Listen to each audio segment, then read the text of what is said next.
नमस्कार, TV 20 news के इस बुलेटिन में आप सभी दर्शकों का स्वागत है। मैं हूं अशोक वर्मा। देश व प्रदेश की तमाम खबरें देखने के बने रहिए हमारे साथ।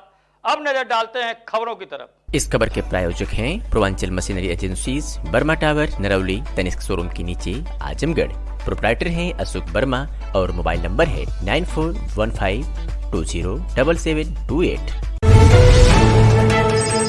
युवा कल्याण एवं प्रादेशिक विकास दल विभाग आजमगढ़ के तत्वावधान में उत्तर प्रदेश ग्रामीण खेल लीग के अंतर्गत 2 दिवसीय जनपद स्तरीय ग्रामीण खेलकूद प्रतियोगिता का आयोजन 2 जनवरी 2024 को स्वर्गीय सुखदेव पहलवान स्पोर्ट्स स्टेडियम ब्रह्मस्थान आजमगढ़ में किया गया।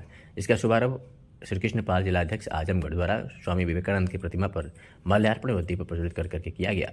उन्होंने शांति स्वरूप गुब्बारों को हवा में उड़कर खिलाड़ियों से उनका परिचय पूछा है तथा अपने संबोधन में कहा कि युवा कल्याण विभाग आजमगढ़ द्वारा आयोजित ग्रामीण खेल की प्रतियोगिता एवं सराहनीय प्रयास से खेल से ही स्वस्थ शरीर का विकास होता है एवं स्वस्थ शरीर में ही स्वस्थ मन का वास होता है। सभी खिलाड़ी प्रतियोगिता में खेल भावना से खेले तथा अपने परिश्रम व प्रयास से अपने जनपद का और मंडल, राज्य और देश का नाम रोशन करें, मेरी शुभकामना है। आजमगढ़ की अतरौलिया पुलिस ने पुलिस अधीक्षक अनुराग यार के नेतृत्व पर अपराध व अपराधियों पर नियंत्रण हेतु चलाए अभियान के तहत एक बड़ी कामयाबी हासिल करते हुए अवैध तमंचा कारतूस के साथ एक अभियुक्त को गिरफ्तार किया है और बरामद मोटरसाइकिल को सीज किया है। 1 जनवरी 2024 को उपनिरीक्षक हरिंद्र प्रताप सिंह अपने पुलिस बल के साथ सेनपुर नहरपुलिया के पास संदिग्ध व्यक्तियों और वाहनों की चेकिंग कर रहे थे। उसी दौरान मोटरसाइकिल सवार अभियुक्त शिव कुमार पुत्र जयराम कनौजिया निवासी ग्राम गोपालपुर, थाना दुबौलिया, जनपद बस्ती को समय करीब 6:30 बजे करीब गिरफ्तार किया गया, जिसकी जमा तलाशी के दौरान तमंचा और कारतूस बरामद किया गया है। आनंद मेमोरियल एकेडमी की संस्थापक व फाउंडर चेयरमैन शोभनाथ वर्मा की श्रद्धांजलि सभा का आयोजन उनकी निज निवास बिदरियागंज आनंद मेमोरियल एकेडमी पर आयोजित किया गया, जहां जनपद की सामाजिक, व्यवसायिक, राजनीतिक हस्तियों ने आकर श्रद्धासुमन अर्पित किया और उनके इकलौते पुत्र संतोष वर्मा को ढांढस बढ़ाया। इस मौके पर जनपद के माने जाने chartered accountant, Azamgarh public school के चार्टर्ड अकाउंटेंट मोहम्मद नुमान व मारुति सुजुकी के डायरेक्टर शंकर शाह, गिरीश चंद्र अग्रवाल सहित काफी संख्या में लोगों ने श्रद्धासुमन अर्पित किया। सोमवार को उत्तर प्रदेश साहित्य सभा आजमगढ़ की एक सफल गोष्ठी जनपद की प्रतिष्ठित धर्मशाला मारवाड़ी धर्मशाला के सभागार में संपन्न हुआ। इस गोष्ठी की अध्यक्षता नगर के प्रमुख शिक्षाविद डॉक्टर प्रवेश कुमार सिंह ने किया। विशिष्ट अतिथि के रूप में doctor JP Yadav, assistant professor Agrasen महाविद्यालय आजमगढ़ तथा मुख्य अतिथि के रूप में सेवानिवृत्त श्री आत्माराम त्रिपाठी उप जिला बेसिक शिक्षा अधिकारी थे। विशेष अतिथि के रूप में उत्तर प्रदेश साहित्य सभा के मंडल संयोजक साहित्यकार संजय कुमार पांडे ने 9 वर्ष की बधाई देते हुए अपनी रचना प्रस्तुत की। आज इस देश में युवा माहौल बनाना होगा, आग लगाने की जगह फूल खिलाना होगा। अभी मजहबी झगड़े कभी नहीं होंगे, प्रेम का पाठ अगर सबको पढ़ना होगा, सुनाकर लोगों को वर्तमान परिस्थिति पर सोचने पर मजबूर कर दिया। रुद्रनाथ चौबे रुद्र ने अपनी पंक्तियां प्रस्तुत की। हर एक जिंदगी रोज त्योहार होवे, सभी को सभी से सदा प्यार होवे। कार्यक्रम के मंच संचालक उत्तर प्रदेश साहित्य सभा के अध्यक्ष विजेंद्र प्रताप श्रीवास्तव करुण ने अपनी रचना कड़ी दोपहरी, अचरा जेकर शीतल बरगद छांव, चारों तीरथ का सुख पावे, चेचू मेला पांव, जिकरे बिना सुन मोर घर का दुआरा अंगना हो गई, देखते देखते ऊहे माई मोर सपना हो गई, सुनाकर लोगों को भाव विभोर कर दिया। हास्य और व्यंग के सशक्त हस्ताक्षर उत्तर प्रदेश साहित्य सभा आजमगढ़ जनपद के संयोजक शैलेंद्र मोहन राय अटपट ने अपनी रचना बम रसिया के अस बरसावेनी रोज हड़कावेनी ना सुनाकर लोगों को हंसने के लिए मजबूर कर दिया। डॉक्टर अमरीश कुमार अंबर ने अपनी रचना जिस तरह होगा अंतिम संस्कार वही होगा मेरे धर्म का प्रकार सुनाकर समाज में व्याप्त बुराइयों पर कड़ा व्यंग प्रहार किया। प्रतिष्ठित गजलकारा डॉक्टर आशा सिंह ने अपनी रचना क्या शिकायत करूं क्या करूं शुक्रिया, वक्त को जो भी अच्छा लगा वह किया सुनाकर श्रोताओं को मंत्रमुग्ध कर दिया। साहित्य सभा के सचिव डॉक्टर मुश्ताक अहमद तक अक्स ने अपनी रचना ये साल जो गुजर गया हम देखते रहे कैसे चुरा की उम्र का एक साल ले गया, सुनकर अपने शेरों के माध्यम से खूब वाहवाही लूटी। इसके पश्चात करीब 3 दर्जन कवि एवं कवियत्रियों ने अपनी रचनाओं से काव्य गोष्ठी को एक नई ऊंचाई प्रदान किया। उक्त गोष्ठी में मुख्य रूप से उपस्थित रहे हरिहर पाठक, सुरेंद्र सिंह चांद, रत्नेश कुमार राय, इंदु श्रीवास्तव, डॉक्टर प्रतिभा सिंह, डॉक्टर मनीष मिश्रा, सरोज यादव, राकेश कुमार पांडे, सागर, अजय कुमार पांडे, हरगोविंद तिवारी, राकेश प्रसाद दुबे, घनश्याम यादव, ब्रजबाला श्रीवास्तव, रुद्रनाथ चौबे, ममता प्रीति श्रीवास्तव, राकेश चौरसिया, आदित्य आजमी, राजकुमार आशीर्वाद, श्रीमती स्नेहलता, अजय कुमार पांडे ने अपनी रचनाओं से देर रात तक समा बांधे रखा। आजमगढ़ के पुलिस अधीक्षक कार्यालय पर पहुंचे पीड़ित मोहम्मद साबिर पुत्र सफी मोहल्ला कटरा थाना मुबारकपुर ने अपने विपक्षियों पर गंभीर आरोप लगाते हुए कहा कि हम परिवार में अकेले व्यक्ति हैं और हमारे छोटे छोटे बच्चे हैं। हम अपने पुराने घरों ही पर मकान निर्माण कर रहे थे, किंतु हमारे मोहल्ला के विपक्षी बहुत ही मनबड़कोल बंद दबंग किस्म के व्यक्ति हैं और जल शरीफ जकर के पीड़ित के मकान निर्माण के अवरोध उत्पन्न कर रहे हैं और दबंगई के बल पर जमीन को हड़पना चाह रहे हैं। विपक्षियों द्वारा 19 दिसंबर 2023 को दिन में 10 बजे दरवाजे पर रखी गई स्कूटी को ईंट पत्थर से क्षतिग्रस्त कर दिया गया, जबकि पीड़ित के पक्ष में दीवानी न्यायालय से 3/10/1997 को फैसला हो चुका है। इसके संबंध में जिलाधिकारी, पुलिस अधीक्षक, डीआईसी आजमगढ़, परिक्षेत्र आजमगढ़ तथा कमिश्नर आजमगढ़ को प्रार्थना पत्र दिया। सभी प्रार्थना पत्र की जांच कर रिपोर्ट मांगी गई। सभी जांच रिपोर्ट हमारे पक्ष में आया और आवश्यक कार्रवाई करते हुए स्थानीय थाना प्रभारी को आदेशित किया गया कि मौके पर जाकर मकान में अवरोध करने से मना और रोका जाए तथा उनके खिलाफ आवश्यक कानूनी कार्रवाई की जाए, मगर कोई कार्रवाई नहीं हुई। पीड़ित ने एक वर्ष से सभी जिले के अधिकारियों के पास भाग दौड़ कर रहा है, लेकिन कोई कार्रवाई नहीं हुई। पीड़ित की पुलिस अधीक्षक से मांग किया है पीड़ित ने पुलिस अधीक्षक से मांग किया है कि मौके पर जाकर प्रकरण के निस्तारण कराए व विपक्षियों के खिलाफ कानूनी कार्रवाई करने की मांग की है। मेरा नाम है मोहम्मद साबिर, मोहल्ला कटरा, थाना मुबारकपुर। क्या मामला है? क्या यहाँ पे आए? हम आए हैं सर कि हम बार बार दौड़ रहे हैं। 8 महीने से मेरा मकान टूट गया, एकदम गिर गया, जर्जर हो गया था। तो हम दरखास्त डीएम के सब कोई जाने, सब मेरी पैरवी दे रहे हैं, सब कर रहे हैं, लेकिन थाना कोई सुनवाई नहीं कर रहा है। कौन है जो अवरोध उत्पन्न कर रहे हैं? वो है जमालुद्दीन, निजामुद्दीन और हैं सब, यानी 5-6 ठो सब हैं, 5-6 हैं। उनसे आपकी कोई पुरानी रंजिश? पुरानी रंजिश कोई सी नहीं है साहब। तो आप क्या चाहते हैं? हम ये चाहते कि हमारा मकान सुकून से बनने दे, लेकिन वो ईंटा पत्थर बांधते हैं। जब हम मजदूर लाते हैं तो हमको मारते हैं। जब कम से कम 50,000 का नुकसान कर दिए सर हमारा, लेकिन कहीं सुनवाई नहीं हो रही। भारतीय जनता पार्टी आजमगढ़ सदर श्री कृष्ण जिलाध्यक्ष सदर श्री कृष्ण पाल की अध्यक्षता में जिला कार्यालय पर बैठक संपन्न हुई। बैठक में मुख्य अतिथि के रूप में आजमगढ़ जिला प्रभारी अशोक सिंह मौजूद रहे। जिला प्रभारी अशोक सिंह ने पार्टी द्वारा चलाए जा रहे विभिन्न कार्यक्रमों, विकसित भारत संकल्प यात्रा, नमो ऐप महाअभियान, वोटर चेतना महाअभियान की समीक्षा करते हुए उसे और गति प्रदान करने के लिए कार्यकर्ताओं और पदाधिकारियों को निर्देशित किया। उन्होंने कहा कि 2024 लोकसभा चुनाव को देखते हुए सभी पदाधिकारी कार्यकर्ता पार्टी द्वारा चलाए जा रहे विभिन्न कार्यक्रमों को पूरी गंभीरता से पूरा करें। यह बहुत सौभाग्य का विषय है कि 550 वर्षों के संघर्ष, बलिदान और तपस्या के बाद आगामी 22 जनवरी को अयोध्या में भव्य दिव्य श्री राम मंदिर का प्राण प्रतिष्ठा के साथ उद्घाटन होने जा रहा है। उस दिन सभी पदाधिकारी कार्यकर्ता अपने अपने क्षेत्रों में सुबह स्थित मंदिरों में हवन पूजन कीर्तन करेंगे और सायंकाल अपने घरों में दीपक जलाकर दीपोत्सव मनाएंगे। इस अवसर पर जिलाध्यक्ष आजमगढ़ कृष्णपाल, अखिलेश मिश्रा, गुड्डू, जयनाथ सिंह, प्रेम प्रकाश राय, ध्रुव सिंह, सत्येंद्र राय, वंदना सिंह, विनोद उपाध्याय सहित तमाम कार्यकर्ता मौजूद रहे। तहसील निजामाबाद के विकासखंड मिर्जापुर क्षेत्र के अंतर्गत खाद के दुकानदारों का निरीक्षण किया गया तथा सभी दुकानदारों को निर्देशित किया गया कि खाद पॉइंट ऑफ सेल मशीन से ही बिक्री किया जाए तथा स्टॉक रजिस्टर एवं बिक्री रजिस्टर प्रतिदिन पूर्ण किया जाए। स्टॉक एवं बिक्री रजिस्टर अपूर्ण होने पर संबंधित दुकानदार के विरुद्ध लाइसेंस निलंबित करते हुए कठोर कार्रवाई की जाएगी। साथ ही निर्देशित किया गया कि खाद निर्धारित दर पर ही बिक्री होना चाहिए। डीएपी का निर्धारित दर है 1350 रुपये प्रति 50 किलोग्राम। बोरी तथा यूरिया का निर्धारित दर है 266 रुपये 50 पैसे प्रति 45 किलोग्राम। किसी भी प्रकार की समस्या के लिए किसान सहकारी समितियों के अधिकारी के मोबाइल नंबर 085 27 43 66 13 तथा जिला कृषि अधिकारी के कार्यालय के मोबाइल नंबर 94 50 75 37 20 94 53 07 24 29 और 78 39 88 24 55 पर संपर्क कर अपनी कठिनाई परेशानी का निशान आसानी से खिला सकते हैं। खाद खरीदने के लिए आधार कार्ड एवं खतौनी अनिवार्य है। साथ ही जिलाधिकारी ने आश्वासन दिया कि जनपद में खाद की सप्लाई जारी रहेगी, किसी भी प्रकार की कमी नहीं होने पाएगी। किसान किसी भी प्रतिष्ठान पर भीड़ न लगाएं और न ही कानून व्यवस्था को हाथ में लें।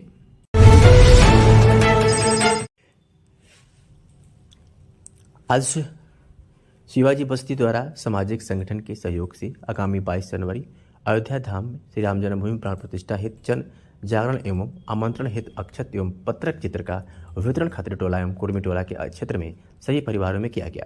अक्षत के माध्यम से बताया गया कि आगामी 22 जनवरी को आप अपने परिवार में अपने बगल के मंदिर में देवस्थान पर जाकर हरि कीर्तन, सुंदरकांड, रामायण पाठ, भोज भंडारा आदि उत्सव के रूप में मनाने का आग्रह किया गया। साथ ही साथ 22 जनवरी को रात्रि 9 बजे सभी लोग अपने छत पर जाकर शंख, घंटे, घड़ियाल सहित ध्वनि के साथ अपना उत्साह प्रकट करें एवं आतिशबाजी दीपावली के रूप में उत्सव को मनाइए। कार्यक्रम में मुख्य रूप से गिरीश सेठ, आलोक, राजकुमार, शीतल, राधा मोहन, शंकर खत्री, ओमकार, आनंद, अनिकेत, विक्रम पटेल, अजय सहित तमाम लोग मौजूद रहे।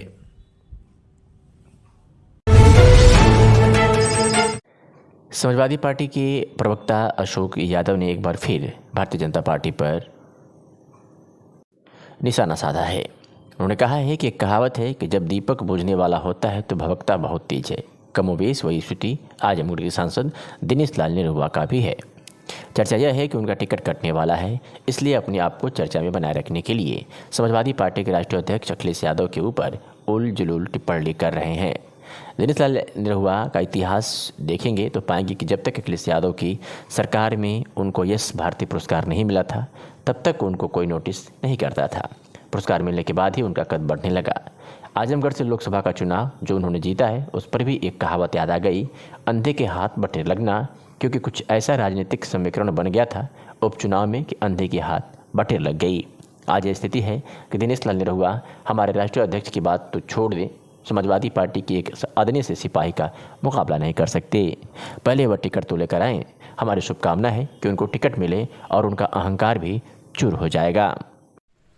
साथियों, आप सभी को नव वर्ष की ढेर सारी शुभकामनाएं। ये कहावत है कि जब दीपक बुझने वाला होता है तो कुछ देर के लिए भभकता बहुत तेज है। वही हालत हमारे आजमगढ़ के सांसद दिनेश लाल निरहुआ जी की है। चर्चा यह है कि उनका टिकट कटने वाला है, इसीलिए अपने आप को चर्चा में रखने के लिए इस तरह का उल जलूल बयान कभी समाजवादी पार्टी के राष्ट्रीय अध्यक्ष जी के ऊपर कभी कुछ बयान दे रहे हैं। तो दिनेश लाल निरहुआ जी के अगर इतिहास आप देखेंगे तो जब तक माननीय राष्ट्रीय अध्यक्ष जी हमारे अखिलेश यादव जी की सरकार में उनको यश भारती पुरस्कार नहीं मिला था, तब तक उनको कोई नोटिस नहीं लेता था। यश भारती पुरस्कार के बाद ही उनको लोग नोटिस करने लगे, उनका कद बढ़ने लगा। और जो चुनाव उन्होंने जीता है आजमगढ़ से, लोकसभा का चुनाव, इस पर भी एक कहावत मुझे याद आ गई, अंधे के हाथ बटेर लगना। चूंकि कुछ ऐसा राजनीतिक समीकरण था यहाँ का उस समय उपचुनाव में कि अंधे के हाथ बटेर लग गई। लेकिन आज जो स्थिति है, आप अखिलेश यादव जी को क्या चुनौती देंगे? निरहुआ जी, आप तो समाजवादी पार्टी के एक अदने से सिपाही से परास्त हो जाएंगे। खैर, आप टिकट तो लेके आइए पहले। हाँ, आप टिकट के लिए इस तरह का उल जुलूल बयान दे रहे हैं, ठीक है, हो सकता है हमारी भी शुभकामना है कि आपको टिकट मिल जाए और आपका इस चुनाव में मान मर्दन भी हो जाए। कांग्रेस प्रवक्ता ओकार पांडे ने मंडलीय चिकित्सालय आजमगढ़ में अवैध वसूली का आरोप लगाकर उप मुख्यमंत्री स्वास्थ्य मंत्री ब्रजेश पाठक से इस्तीफा मांगा है और कहा है कि अगर स्वास्थ्य मंत्रालय उनसे नहीं संभल रहा है तो उन्हें तत्काल त्यागपत्र दे देना चाहिए। एक तरफ बीजेपी विकसित भारत संकल्प यात्रा निकालने का ढोंग कर रही है, दूसरी तरफ भ्रष्टाचार का विकास चरम पर है। कांग्रेस प्रवक्ता ने आगे कहा कि स्वास्थ्य मंत्री लगातार बेहतर स्वास्थ्य सुविधाओं के खोखले वादे कर रहे हैं। वही मुफ्त ओपीडी और मुफ्त ऑपरेशन सिर्फ कागजों तक सीमित है। मरीजों से अवैध धन उगाही धड़ल्ले से जारी है। मंडलीय चिकित्सालय आजमगढ़ से काफ़ी दिनों से दलाली और भ्रष्टाचार तथा गरीब भर्ती मरीजों से अवैध वसूली की शिकायतें मिल रही है। यही हाल प्रदेश के अधिकांश सरकारी अस्पतालों का है। भर्ती गरीब मरीजों की कोई सुनवाई नहीं है। जीरो टॉलरेंस की बात करने वाली बीजेपी सरकार इसे रोक पाने में पूरी तरह से विफल है। मंडलीय चिकित्सालय आजमगढ़ गरीब मरीजों के शोषण का केंद्र बन चुका है। मंडलीय चिकित्सालय में भर्ती मरीजों जो निहायत गरीब हैं, अपने परिवार का किसी तरह से पालन पोषण करते हैं, उनके परिजनों को ऑपरेशन के नाम पर 6,000 से लेकर 22,000 तक ऑपरेशन के नाम पर अवैध वसूली करने का आरोप लगाया है। यदि स्वास्थ्य मंत्री अपना विभाग संभालने में सक्षम नहीं है तो उन्हें अपने पद से इस्तीफा दे देना चाहिए।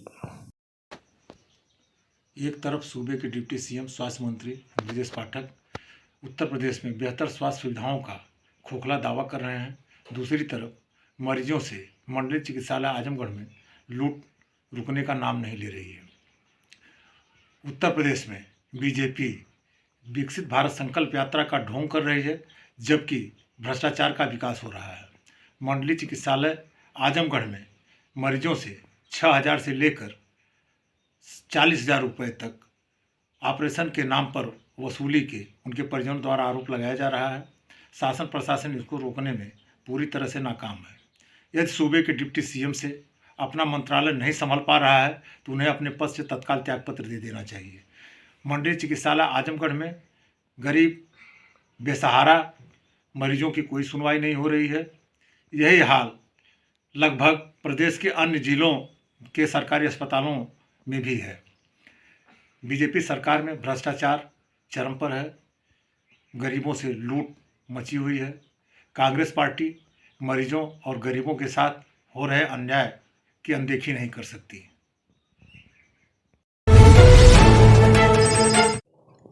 आजमगढ़ के सरस्वती कुष्ठ आश्रम कोलघाट आजमगढ़ में संजय श्रीवास्तव कुष्ठ रोगी सेवा संस्थान द्वारा 3 जगहों पर अलाव जलवाया गया, जो कि बांध के शुरू में बस्ती के बीच मंदिर प्रांगण में व पीछे कॉलोनी की गली में जलवाया गया। लगभग 1 कुंतल लकड़ी भी जरूरत के लिए दिया गया ताकि अलाव जलता रहे। रोडवेज के सामने भी अलाव जलवाया गया। इस अवसर पर उपाध्यक्ष एडवोकेट अस्मा शमीम व सचिव अलका श्रीवास्तव उपस्थित रही। बस्ती के लोगों की मदद करने की भावना से संस्था 2 साल से अलाव जलवाती रही है।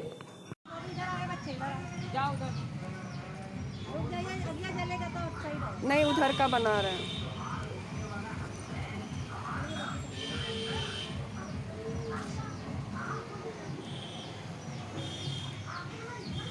और इधर हो, ये फोटो ये नहीं आ रहा है, और इधर आइए।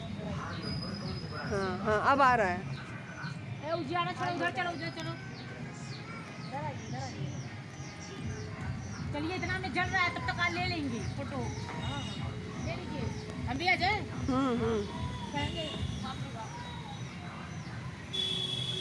तापिए, आप तापिए।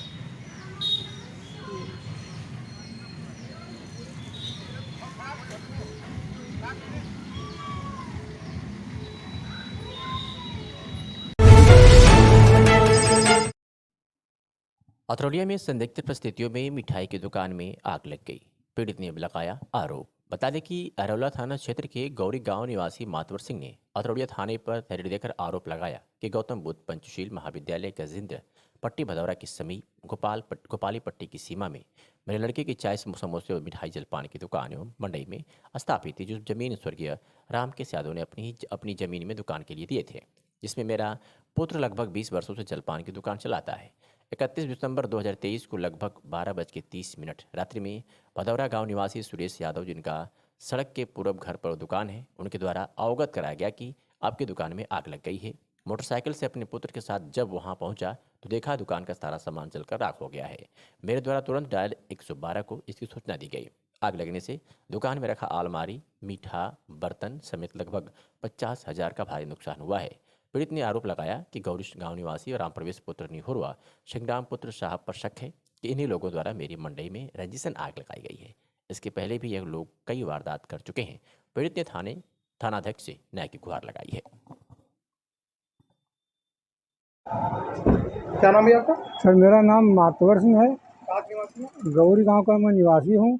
कैसे आग क्या लगी है? आपकी दुकान कहाँ है, इसके बारे में बताइए। मेरी दुकान जो है यहाँ गजेंद्र पट्टी भदौरा में पंचशील डिग्री कॉलेज है, उसी के बगल में रामकेश पहलवान की ज़मीन थी गोपाली पट्टी की, और मुझे दुकान करने के लिए उन्होंने दिया था।